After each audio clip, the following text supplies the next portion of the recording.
Good evening, everybody. I ought to introduce myself to people whom I haven't met. I'm Mike Beryl. I'm the Programme Manager for Skoject's Jewish Scotland Connected project. That's a project that we started in the autumn, so 3 or 4 months ago, specifically looking at hybrid events, so events which are going to be both online and in person. Clearly, the last couple of months have put a paid to the in-person bit, but I think we're all optimistic that come the spring we'll be back in person. So if you are in, well, some of you I've already met and talked to, but if you are involved with organizations that are still online and are thinking about going hybrid, or as the world comes back to normal, we'd expect more and more events to be in person, but there's still a need to have hybrid. In other words, people are acting remotely, then please do get in touch. That's what that program is there to do and to help and support. Okay, whole question of security and the challenge of Zoom meetings and so on. Let's just get a sort of a brief definition in place. Zoom bombing, which is what it's often called, the unwanted disruptive intrusion, generally by internet trolls, into a video conference call. Zoom raiders often employ shocking imagery, racial epithets and profanity to derail video conferences. Lots of definitions, but that one will do for the time being. Someone who wants to disrupt an online session in one form or another. And the key thing is that the probability of this is incredibly low, but there still needs to be a plan. It can happen. And I think we're all aware over the last 2 years of organizations which have suffered this. We're going to talk this evening about ways of minimizing it, but we need to have a plan should it actually happen. So where are the areas of risk? Clearly online. If it's Zoom based, it's online. If you're in a hybrid event, then there is a risk, of course, in the room. And unfortunately, we only have to look at what happened at Texas last week. And if you are streaming to other media channels, so if you are taking your Zoom meeting and streaming it to YouTube or Facebook at the same time, then of course there can be activity going on there as well. So going to cover, what are the risks, and then some recommendations of how we can make our events as secure as possible before the event, and then what we might do in the event of an incident. So what are the risks? Zoom bombing. You can probably think of these pretty quickly. Someone starts screen sharing inappropriate material. Someone starts interrupting vocally. They're the two obvious ones, but a couple of others may be less obvious. One is misuse of the chat box. One is, someone mentioned whiteboarding earlier on, so misusing whiteboarding if it's been enabled. And one which is, I think, is not widely known, but I know of another shul which was impacted by this, where someone simply decided they were going to use profanities as their screen name. And that's not one you might expect, but it's, it can happen. And also and their picture that they have behind them. I'm sorry? And also something rude as their picture where, like, Ephraim's got the Skoject logo. Yes, absolutely. Yes, thank you. And again, also then on live streaming platforms, whilst live streaming platforms like YouTube and Facebook are one way only, of course, they are nearly always available for commenting and chat. And if you have an audience who are using that platform and nobody is monitoring that platform, then again, you'll be seen as the host, and there is a risk there of inappropriate behavior. In the venue, an emergency of any type. Maybe somebody who's taken ill, there may be, for whatever reason, need to evacuate, there may be a need to lock down. Really, any adverse incident is one we just need to be aware of, and not in this evening going to start talking about what we do about that physically, but just to understand the implications in terms of a Zoom or a live stream. I mean, just in terms of a normal class, when I've done sessions for Skoject before live streaming was even invented, somebody was taken ill when I was working with Zoe a few years ago, and it was really great because Zoe was teaching the thing and I was able to take the taken ill person outside, and it continued. It's always good to have somebody with you. Yes. And it can even be something which is not adverse in the shocking sense of it, but I've certainly had streamed services where someone was clearly enjoying our service while they were still doing their shopping round Brent Cross shopping centre. And it wasn't, shall we say, it wasn't appropriate. It wasn't offensive, but nonetheless, it seemed more appropriate for the rest of our audience to turn off their video for them. Delighted they wanted to participate, but frankly happier they were listening to it on the radio rather than watching it on the television. So a number of recommendations when you're setting up the event. Firstly, password protection. Zoom now won't let you set up a meeting without either password protection or the use of a waiting room. Password protection is the obvious one. Nearly every meeting is set up that way. And as we did for this evening, you can require registration. So you get a better idea of who is coming, and it stops anybody just popping in at the last moment. The use of a waiting room clearly helps as well, then you know who is coming in, although it does link with asking participants to use their full name, because unless you know that John's iPad is a regular visitor to your meeting, thank you to everybody this evening who has used fairly full or recognizable names. But we've all been in meetings where John's iPad or Jane's iPhone has appeared. And if we haven't known who they are, they're less useful. I'll be honest, for large can meetings, I ask, yeah. Sorry, can I ask about participants' names? Because so like the computer, Kate, my wife, and I use this, and if Kate's using it and then I log on, it's usually got her name, and I can never work out how to change the name before I go into the meeting. The easiest, well, you can change it before, but the easiest way is once you've joined, you can right mouse click and change name. Okay, yeah, I'm going to say, but you can't do it beforehand then, because that's a bit that, you know, when you say people should have the name, but if you can't do it until you're in there. Is that on a phone or on your computer? Did you say? It's just on a computer on my laptop. Yeah. So you know, the way to do it. Have you got your own Zoom account? Yes. With your own name. Yeah. So log into zoom.us on your browser and then log in as Nick Silk. Oh, so going through that way rather than just click the link. You don't even go in through that way. You just, as long as you're logged into your own account on zoom.us, then when you go join any meeting, you will get that name. Okay, right. Thank you. Which is why I sometimes join meetings as Green Elephant, which is really embarrassing. Yeah. Okay, thank you. I'll be honest, the use of a waiting room, I may be a bit of a heretic here. I am not convinced by the use of waiting rooms unless you are very clear about who you're letting in. But I have been in lots of meetings, particularly large ones, where you're expecting 30, 40, 50 people, and at 2 minutes to start time, somebody just says, oh, let everybody in, whether we know them or not. So unless you're going to actively manage the waiting room from a security point of view, then just be aware it may or may not be of value. It may well be of value to give your attendees the best experience, so that you can greet everybody at the same time. And we'll have some separate sessions on how to make the Zoom space feel welcoming, as opposed to just opening the doors at a minute to start time and then launching straight into it. But from a security point of view, it's clearly obvious why it's there. A unique meeting ID. Zoom gives you the option of what it calls the personal meeting room, which always reuses the same ID. That's very useful for a repeating series, but of course it increases the risk if that ID gets into the public domain. If you've got a unique ID for each meeting, then that reduces that risk. Or at least for each set of meetings. Or at least each set of meetings. I mean, each meeting, each set of meetings, or forever. But in particular, minimizing the extent to which those meeting IDs are published, particularly on social media, by which I include websites. Just be careful of that.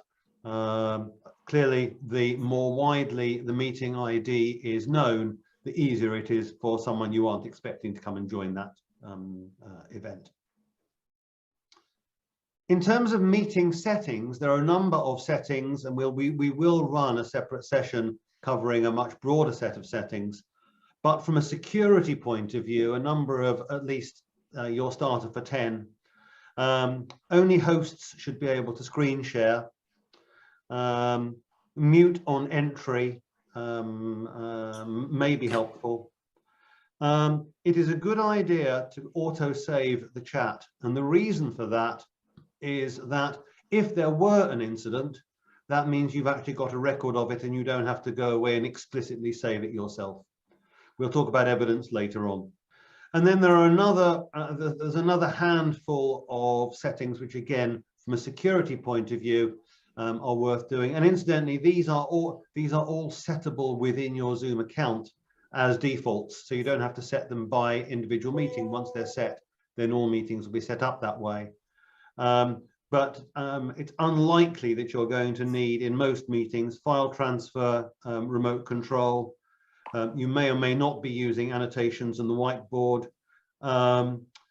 You may or may not use raise hand. Again, raise hand is not particularly risky from a security point of view, but it can be distracting. If you're not using it, then having someone doing the electronic version of this all the time can be distracting, because you're not quite sure whether they're meant to be or not, or whether it was an accident. And join before host is a setting whether you allow people to join a meeting before the host does. Clearly, if you do, then you've got less control about what's happening in that meeting space. So a number of topics there which are worth thinking about when the event itself is set up. And as I say, a lot of them are settings on the Zoom account itself. During the event, once it's running, just to re-emphasize yet again something that Fiona's mentioned 2 or 3 times already on this call, a separate Zoom host to manage and monitor. It is very, very difficult to both present and host at the same time. And particularly if something were to go amiss, then having somebody else who is aware of what's going on is enormously helpful. If I was presenting, I probably wouldn't be watching all of the boxes to see what was happening. If somebody had started misbehaving, I would be less likely to spot it. So hence the host and the co-host. Muting, again, depends on the nature of the event. If you don't want people to be able to interrupt, then make sure they can't. Set to do not allow to unmute. Certainly if you've got someone presenting and it's going to be followed by Q&A, then absolutely make sure that people can't unmute during the main presentation, and then allow them to unmute later if you're doing a Q&A. Again, we can show minimizes risk during the whole process. We can show you where all these settings are. Yeah, absolutely. All of these settings, of course, are covered either, we can cover them in future sessions. Zoom help is pretty good. And of course, there are 1,001 YouTube videos that will show you each of them individually if we haven't covered them yet. Again, one which I think is quite interesting, not I suspect very often used, is the idea of locking a meeting once everybody's arrived. If you've got the waiting room enabled, it's less important because someone won't be able to come in unless they go into the meeting room. But if you haven't got a meeting room, if you haven't got a waiting room enabled, once everybody's expected that you're expecting has arrived, then you can lock the meeting and that stops anybody else coming in. And it's one less thing to have to worry about. Most important through all of it is simply being vigilant, being aware. If anything untoward were to happen, if you or your co-host were to spot it, you want you or your co-host to be able to spot it at least as early as most of the other participants, so that in a calm, collected way, you can start dealing with any issues which are there. So, if there is an incident of any sort, and I'm not going to be over dramatic about it, this may well not be serious Zoom bombing. It could just be inappropriate behavior by someone who wasn't thinking. But the same applies anywhere on the spectrum from trivial to significant. There are sort of 3 or 4 things that you can do. And it depends on the nature of the event and where you are and so One is you can simply throw out the individual, and or you can send everybody back into the waiting room, and or you can do what I've called hit the red button. We'll talk about that in a moment. And or in an extreme case, you can stop the whole meeting. You can just say end meeting for all. And if something was really serious, then frankly, that might be the best thing to do. I appreciate it leaves other participants in limbo, and you'll have to pick up the pieces afterwards. But if something was serious, that might be the best thing to do. When I talk about hit the red button, Zoom introduced this about a few months ago. And within the, hence this screenshot on the left-hand side, the security option down at the left on the bar, on the control bar, has an option called Suspend Participant Activities. It is in red, hosts and co-hosts can see it, and it does exactly what it says on the tin. It stops their video, it stops their audio, it stops them sharing, it stops them chatting, and it effectively locks your meeting down without everybody going, being thrown out. And Zoom put it there quite specifically to handle that sort of situation. I think I've made you all co-hosts so that you will be able to see that security. Right. When thank it's you. not sharing. Can I just ask, Mike, what do the participants see? Is there some standard message that comes up saying this meeting has been locked, please wait? Or I don't know, Philip. I haven't tried it. So, I do. Well, this is for suspend participant activities. Yes. All that happens is nothing. They can't chat. They haven't got any. but is there a message on their screen? No, there isn't a message. It's just nothing. So everything just freezes effectively. Yes. And then can they still hear can they still hear the host? The host then unmutes herself, and she can carry on talking, and they can still carry on hearing her. And if she, because it suspends all participants' activities, and so only the host and co-host can unmute themselves and turn on video again. So they could use that to explain what's happened. The host can explain what's happened, and then the host can go round. The host has to go round one by one, allowing them to unmute and allowing them to show their videos, otherwise they can't. And they can't do anything. They can't tell you, except by phoning you, it turns out, what's wrong if you forget to let them unmute because they can't chat. Yeah, okay. I've only had to use it once in 2 years. It's very exciting and very helpful in a bad meeting. Yes, but it is, at the end of the day, a big red button. It is the emergency stop button, and that's why it's there. So clearly, if you've got a situation where you can handle an adverse situation by throwing out the individual or locking them out of their audio or video or whatever, then that's the better way of doing things, but it depends on the nature of the incident that you're dealing with. If you've got a very significant and severe incident, then it is helpful to then start, as it were, gathering some evidence so that appropriate authorities can follow up on it afterwards. If you aren't already at that point, it's really helpful to start recording because then you can record everything else which is going on. If you are on a device which easily allows you to take a screenshot, take some screenshots of what's going on. If you can't or haven't and have another device to hand, take a couple of snapshots on your phone of the screen. Again, it just is another way of gathering some information.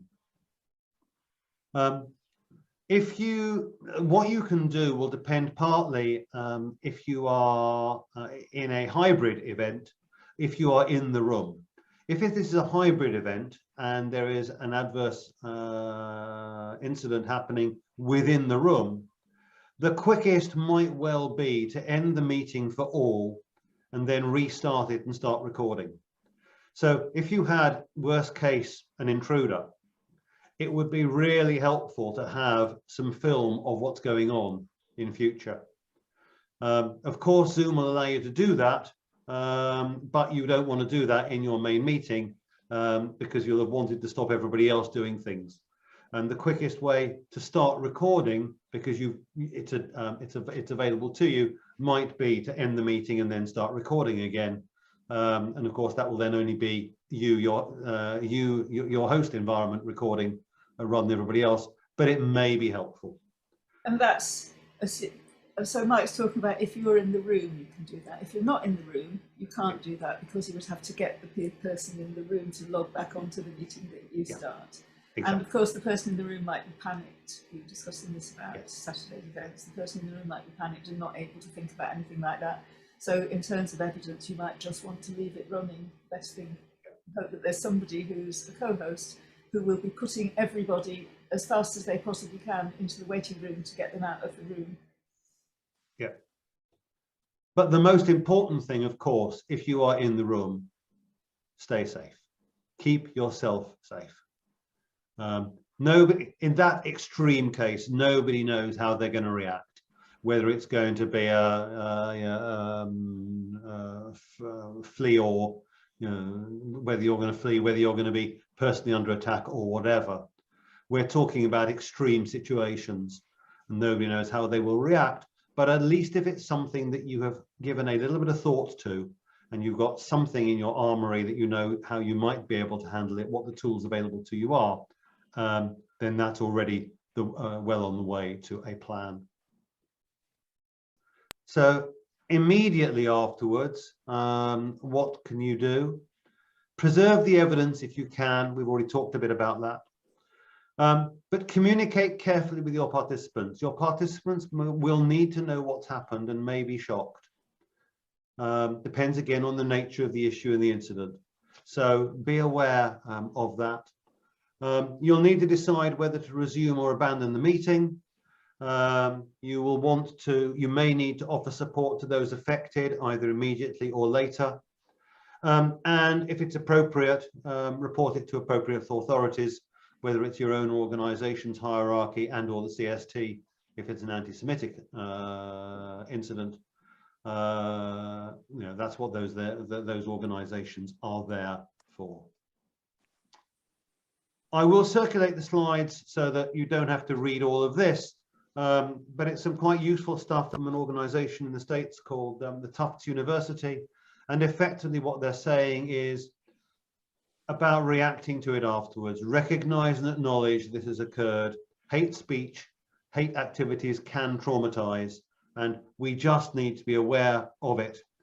Take a deep breath, work out what's happening. If you are continuing, then people may want to behave differently within the Zoom meeting, have their camera off or whatever. That's a decision you need to take. Depends on the nature of the incident or the event, but different people will react differently. It's just some quite useful advice and thoughts as to being aware of that stuff. Which brings me really to the end of that short presentation. Hints and tips of what to do in an adverse situation.